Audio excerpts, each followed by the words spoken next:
আসসালামু আলাইকুম গাইস, এটাই হয়তো দাদার বিয়ের লাস্ট শপিং। আসলে বড় ফ্যামিলি হলে যা হয় আর কি, প্রতিদিন একজন একজনকে নিয়ে বেরোতে হচ্ছে। আর এই যে দেখো, এটা হচ্ছে আমার ভাইপো।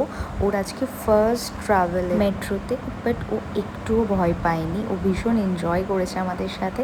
দেন আমরা নামলাম এমজি রোড, আর ওখান থেকে চিতপুরে গেলাম। আজকে আমার ভাবির জন্য সারারা গাউন এগুলো দেখার ছিল, বাট এর মধ্যে একটা ভীষণ ইন্টারেস্টিং জিনিস, সেটা হচ্ছে আমার আব্বার ইচ্ছা ছিল যে দাদার বিয়েতে ধুতি পরবে, একটু বাঙালিয়ানা সাজবে। তাই আর কি একটু এক্সপ্লোর করছিলাম। আর এখানে দেখো, ভাবির জন্য অনেক স্যুট দেখা হয়েছিল, আর ফাইনালি একটা পছন্দও হলো। তার সাথে আমার আব্বার শখের জিনিস পাঞ্জাবি ধুতি, সেটাও নিয়ে নেওয়া হলো।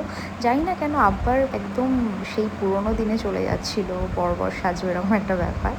দেন ওখান থেকে বেরিয়ে আমরা খেলাম ধোসা। আর তার মাঝখানে আমার দেখা গেলো আরও এক ভাবির সাথে। আমাদের বাড়িতে তো এখন দুটোই ভাবি, আর একজন আসতে চলেছে ইনশাল্লাহ। অ্যাট লাস্ট আমাদের শপিং ডান হলো, আর ওখান থেকে আমরা বাস ধরার জন্য ওয়েট করছিলাম। আর লাকিলি একটা এসি বাস পেয়ে গেছিলাম, আর এখন তো এসি বাস গভর্নমেন্টলি ফ্রি। সো আমরা এটা খুব এনজয় করছিলাম ব্যাপারটা। তো দ্যাটস ইট ফর টুডে। দেখা হচ্ছে নেক্সট কোনো ভিডিওতে। বাই।